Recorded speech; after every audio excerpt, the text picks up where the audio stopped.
Our immigration system has been badly broken for a very long time.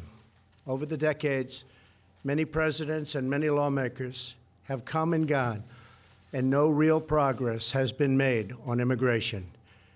We are now living with the consequences, and they are tragic, brought about by decades of political stalemate, partisan gridlock, and national neglect. There is a humanitarian and security crisis on our southern border that requires urgent action. Thousands of children are being exploited by ruthless coyotes and vicious cartels and gangs. 1 in 3 women is sexually assaulted on the dangerous journey north. In fact, many loving mothers give their young daughters birth control pills for the long journey up to the United States because they know they may be raped or sexually accosted or assaulted. Nearly 50 migrants a day are being referred for urgent medical care. Vast quantities of lethal narcotics are flooding through our border and into our communities, including meth, cocaine, heroin, and fentanyl. Drugs kill 78,000 Americans a year and cost our society in excess of $700 billion. Heroin alone kills 300 Americans a week, 90% of which comes across our southern border. We can stop heroin. Illegal immigration reduces wages and strains public services. The lack of border control provides a gateway, a very wide and open gateway, for criminals and gang members to enter the United States, including the criminal aliens who murdered a brave California police officer only a day after Christmas. I've gotten to know and love angel moms, dads, and family who lost loved ones to people illegally in our country. I want this to end. It's got to end now. These are not talking points. These are the heartbreaking realities that are hurting innocent, precious human beings every single day on both sides of the border. As a candidate for president, I promised I would fix this crisis, and I intend to keep that promise one way or the other. Our immigration system should be the subject of pride, not a source of shame, as it is all over the world. Our immigration system should be the envy of the world, not a symbol of disunity and dysfunction. The good news is these problems can all be solved, but only if we have the political courage to do what is just and what is right. Both sides in Washington must simply come together, listen to each other, put down their armor, build trust, reach across the aisle, and find solutions. It is time to reclaim our future from the extreme voices who fear compromise and demand open borders, which means drugs pouring in, human trafficking, and a lot of crime. That is why I am here today to break the logjam and provide Congress with a path forward to end the government shutdown and solve the crisis on the southern border. If we are successful in this effort, we will then have the best chance in a very long time at real bipartisan immigration reform. And it won't stop here. It will keep going until we do it all. The proposal I will outline today is based on, first and foremost, on input from our border agents and Homeland Security professionals, and professionals they are. They know what they're doing. It is a compassionate response to the ongoing tragedy on our southern border. In recent weeks, we have met with large numbers of Democrat lawmakers to hear their ideas and suggestions. By incorporating the priorities of rank-and-file Democrats in our plan, we hope they will offer their enthusiastic support, and I think many will. This is a common-sense compromise both parties should embrace. The radical left can never control our borders. I will never let it happen. Walls are not immoral. In fact, they are the opposite of immoral because they will save many lives and stop drugs from pouring into our country.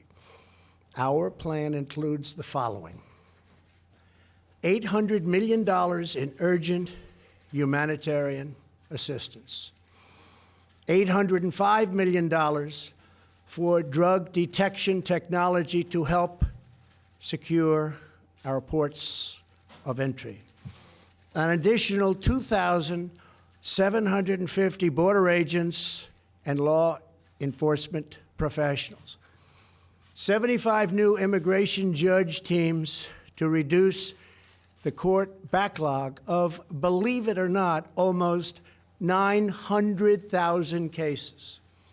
However, the whole concept of having lengthy trials for anyone who sets one foot in our country unlawfully must be changed by Congress. It is unsustainable. It is ridiculous. Few places in the world would even consider such an impossible nightmare.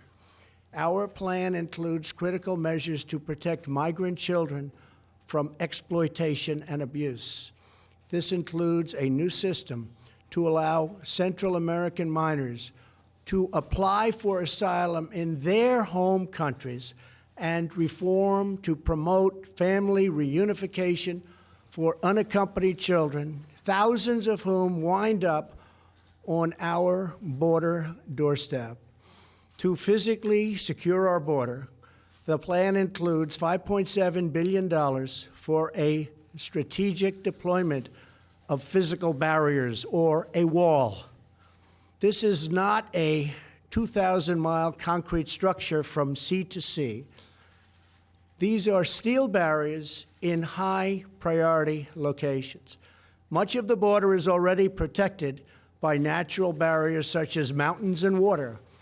We already have many miles of barrier, including 115 miles that we are currently building or under contract. It will be done quickly.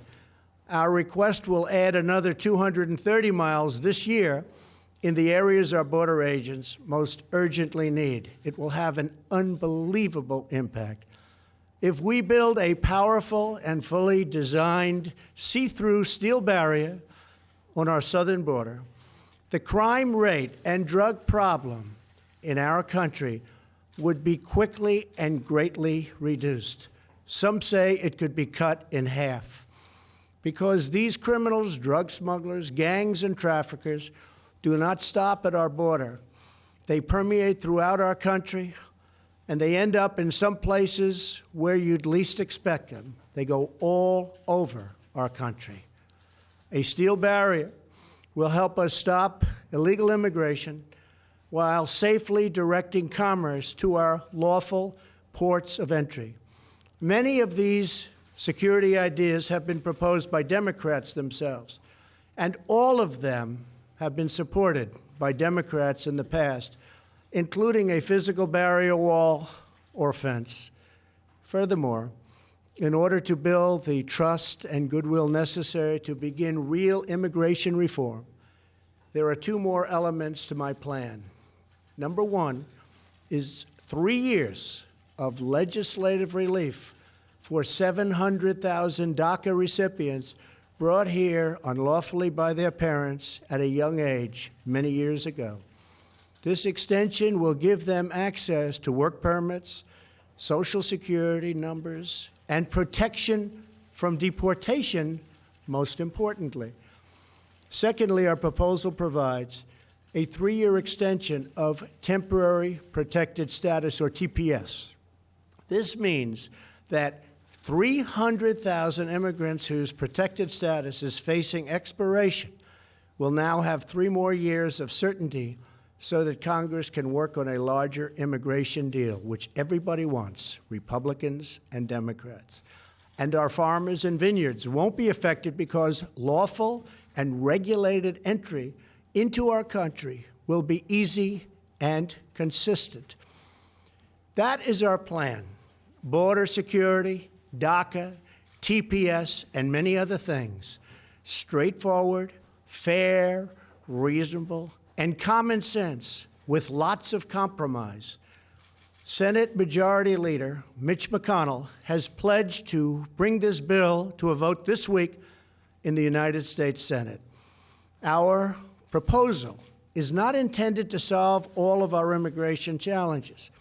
This plan solves the immediate crisis, and it is a horrible crisis. It is a humanitarian crisis like we rarely see in our country. And it provides humanitarian relief, delivers real border security, and immediately reopens our federal government. If we are successful in this effort, then we can start the border project of remaking our immigration system for the 21st century. Once the government is open and we have made a down payment on border security and immigration reform starts to happen, I plan to convene weekly bipartisan meetings at the White House so we can do a finished product, a great product, a product that we can all be proud of having to do with that elusive immigration problem. Whatever we do, I can promise you this: I will never forget that my first duty and ultimate loyalty is to you, the American people. Any reforms we make to our immigration system will be designed to improve your lives, make your community safer, and make our nation more prosperous and secure for generations to come. Thank you, and God bless America. Thank you. So we were just listening in there to the U.S. President Donald Trump as he gave an address at the White House today to address the ongoing government shutdown and, of course, that border wall, which was a cornerstone of his campaign promises when he was a candidate. Part of what we heard from the U.S. president is he outlined what he calls a humanitarian and security crisis that is existing at the southern border with Mexico. And he outlined a proposal which he says he hopes Democrats can be on board with. He says that he has consulted with a number of them and has tried to include some of their suggestions as well. Part of it is a monetary breakdown of urgent humanitarian relief, as well as drug detection technology in the millions of dollars, and also 75 new immigration judges that would be part of the legal team who could process the number of claims and that backlog that we're currently seeing at the border of people trying to enter the United States. Now, that particular point is something that Democrats have also been wanting for, but he did not ignore the one piece that Democrats are vehemently against, and that is $5.7 billion for what he called a strategic deployment of physical barrier, or otherwise known as that wall that he's been promising. Now, we know that the CBC's Melissa Kent was watching that address from the Bureau in New York, and she joins us now. I just highlighted some of the points. He certainly had a lot to say. Maybe you can break it down for us a little bit more. Yeah, so you hit on some of the points. Money for humanitarian help, drug detection technology, additional border guards. I think you mentioned judge teams to get rid of the backlog. He, of course, says that there are 900,000 cases backlog right now. I'm sure there are fact checkers out there looking into that. What the big concession on his part, and what we've been hearing all day, is the compromises to these so-called dreamers, immigrants without status here in the United States. So basically, temporary immigration compromises for his permanent wall along the southern border with Mexico. So this is nothing new. These are proposals that have come up in the past. Basically, it gives dreamers in the United States. So these are people who came to the United States before the age of 16 and before 2007 were brought here by their parents. It gives them status, temporary worker permits, Social Security cards, protection from deportation. There are 740,000 so-called dreamers here in the U.S. He also said that these extra protections or deportation protections would extend to they're called temporary protection status, those with temporary protection status, those working in the United States already. So those are some of the things that he offered in exchange for his wall. And of course, he repeated what he's been saying for months now, that the borders are unprotected, that criminals and drugs are flowing across the border in greater and greater numbers, and that only by building this physical wall will the numbers of crimes caused by these illegal immigrants and the drug problems in the United States be reduced. He even said almost by half if they built the wall. Certainly, those are some key points in that extension, that concession that he was making for about 3 years when it comes to the so-called dreamers and those individuals with temporary protected status. And just a final point that we'll make here before we let Melissa go, and thank you very much for covering that all off for us, is we know that he also mentioned he wants the Senate Majority Leader to bring that bill to a vote this week, which would, if it is passed, essentially potentially end the month-long now government shutdown. So thank you again, Melissa Kent. We know we'll have more from you in this coverage coming up. That is Melissa Kent in New York, and you are watching CBC News Network. Stay with us.